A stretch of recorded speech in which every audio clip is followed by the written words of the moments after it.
Bonjour à tous, aujourd'hui je vous propose une petite vidéo sur Repetier Host, qui est un pilote d'impression open source.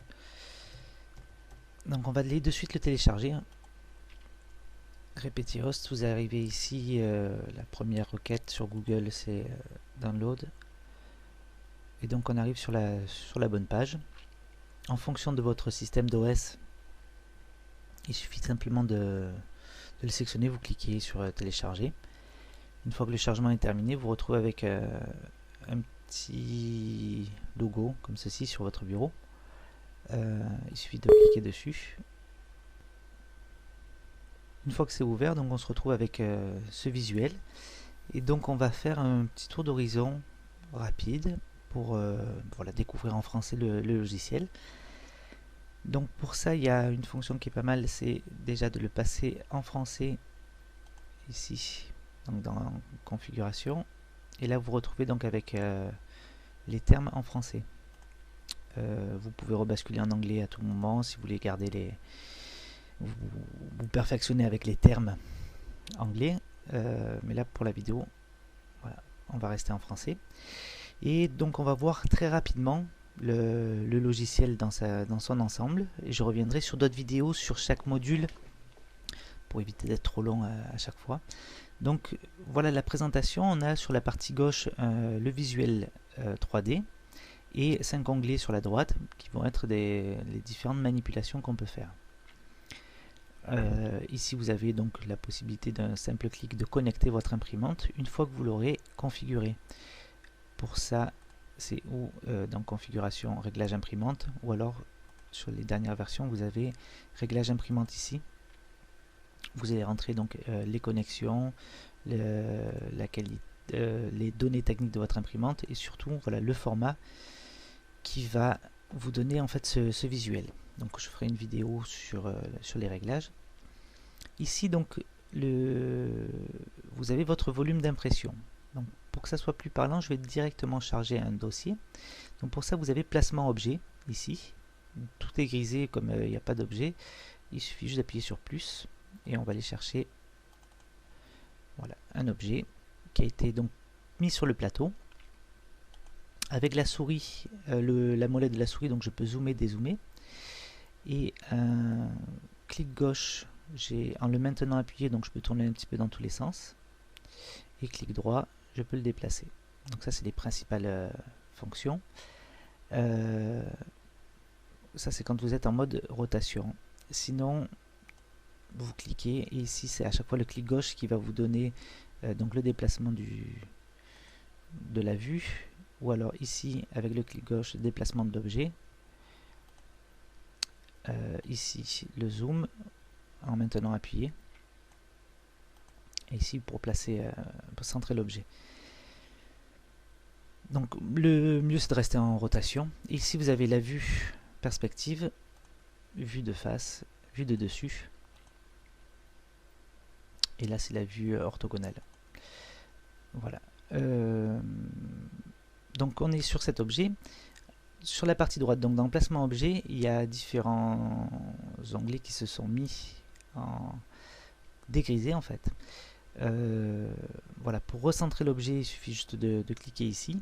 Là, vous avez deux cônes de différentes tailles qui symbolisent en fait le redimensionnement. Donc, vous avez deux possibilités de redimensionnement. C'est ou mettre à la taille maximale, ce qui peut être intéressant en fonction des objets, pas sur les pièces mécaniques parce que du coup ça va jouer sur toutes les cotes et donc votre objet ne sera plus fonctionnel. Mais donc voilà, là c'est scale to maximum, c'est redimensionnement au maximum de ce que peut faire votre imprimante. Ici reset, c'est pour revenir en taille normale, en taille d'origine. Et là vous avez la possibilité, donc avec toujours le cadenas fermé, de jouer sur un redimensionnement. Mettons, vous voulez réduire de 20%, le coefficient va être 0,8. Ça va vous mettre donc 20% en moins sur toutes les données et votre objet va être réduit de 20%. Vous pouvez aussi jouer que sur un des axes. Voilà, ça va vous modifier juste l'axe des X, des Z. Bon, c'est pas forcément très intéressant si vous avez bien travaillé votre fichier, mais bon, on peut le retoucher ici.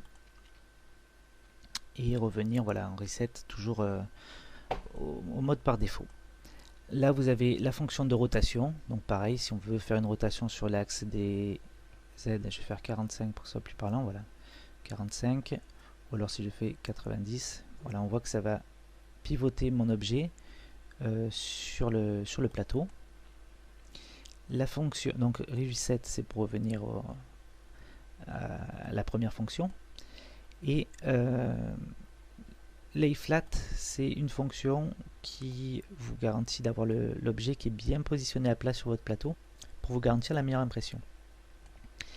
Enfin, on a ici la fonction cut object, donc qui va vous permettre de découper en fait votre objet en deux. Ça peut être intéressant quand vous avez des objets qui sont trop grands. Voilà, vous le découpez, vous l'imprimez en deux fois. On y reviendra sur une vidéo spécialement dédiée à ça. Ensuite, on va passer directement au contrôleur manuel. Donc le contrôleur manuel, c'est la télécommande de votre imprimante, le panneau de contrôle, où vous allez pouvoir, donc une fois, il faut que je clique en haut à gauche pour la connecter, où vous allez pouvoir en fait jouer sur différents axes. Voilà, bouger votre tête d'impression sur les axes X, Y, Z. Voilà, ici. Revenir en Home, donc 0 à chaque fois en cliquant sur la petite maison. Je vous déconseille de cliquer dessus si vous n'avez pas paramétré votre imprimante avant, parce que du coup ça risque de forcer sur les mécaniques. Et ici donc c'est pour piloter votre extrudeur, sortir ou rétracter un petit peu du filament pour les changements de bobine ou pour purger un petit peu la buse. Voilà pour en principal. Et ici vous avez donc la ventilation activée ou désactivée, où vous pouvez jouer sur enfin avec la molette directement sur la vitesse,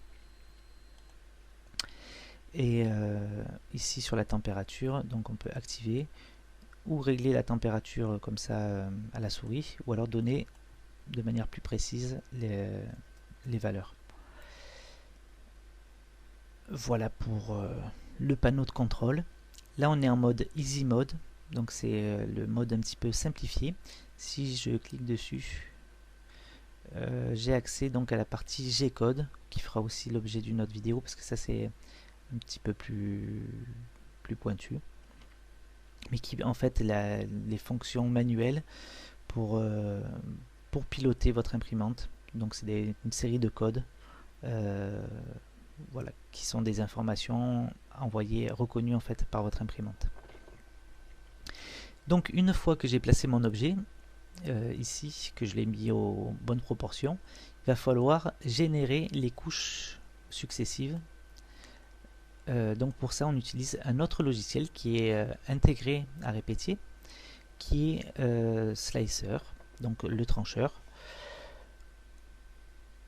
Je vais vite vous montrer quand même la configuration. Donc c'est un autre logiciel qui s'ouvre. Donc il faut le temps de lancement. Voilà.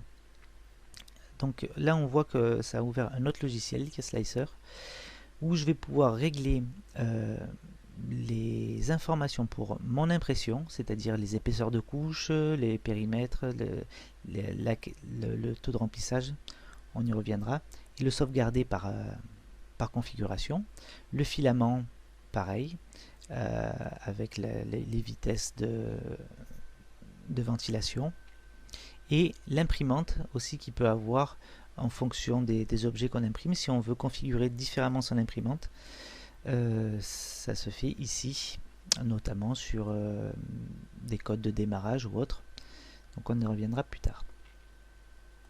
Donc une fois que vous avez votre objet de placé, vous sélectionnez ici donc le type de chaque réglage de votre slicer et vous lancez le trancheur. Donc là c'est un petit peu long, ça va charger et ça va générer le G-code en fait pour pouvoir imprimer votre objet. Voilà, et donc de suite on bascule sur l'autre onglet qui est Preview, donc la vue anticipée de ce qui va se passer. Si je zoome, voilà, on voit bien que mon objet, en fait, c'est devenu une succession de couches. Voilà, vous voyez bien. Voilà, et donc ce n'est plus un objet, mais une succession de couches. Voilà à quoi sert le trancheur. Je peux voir aussi, donc ici en montrer plage couche par couche. Je vais essayer de voilà, dézoomer. Et là, en fait, on va pouvoir voir la construction de chaque couche. Voilà, couche par couche. Voir si ça correspond bien à ce qu'on veut. Là, en l'occurrence, ce qui peut être intéressant, c'est de voir le remplissage à l'intérieur. Voilà, le mode de remplissage, couche par couche. Si ça vous correspond ou pas, ou s'il faut refaire retrancher votre objet avec d'autres réglages. Là, je vous montre très rapidement aussi l'éditeur de G-code. Donc, c'est ce fameux code qui permet en fait à votre imprimante d'imprimer votre objet avec donc les coordonnées de chaque axe et de chaque module. Là, en l'occurrence, c'est l'extrusion, les XY. Voilà, et enfin le dernier onglet, donc c'est carte SD. C'est si vous voulez donc exporter en fait votre G-code sur une carte pour pouvoir imprimer, voilà, si vous avez une imprimante autonome qui peut imprimer à partir d'une carte SD, il vous faudra charger le G-code. Voilà pour le premier tour d'horizon. On reviendra sur chaque module en plus en précision dans d'autres vidéos. J'espère que cette vidéo vous aura aidé à voir un petit peu plus clair et n'hésitez pas à nous laisser des commentaires si vous voulez qu'on travaille sur certains éléments. A très bientôt, merci.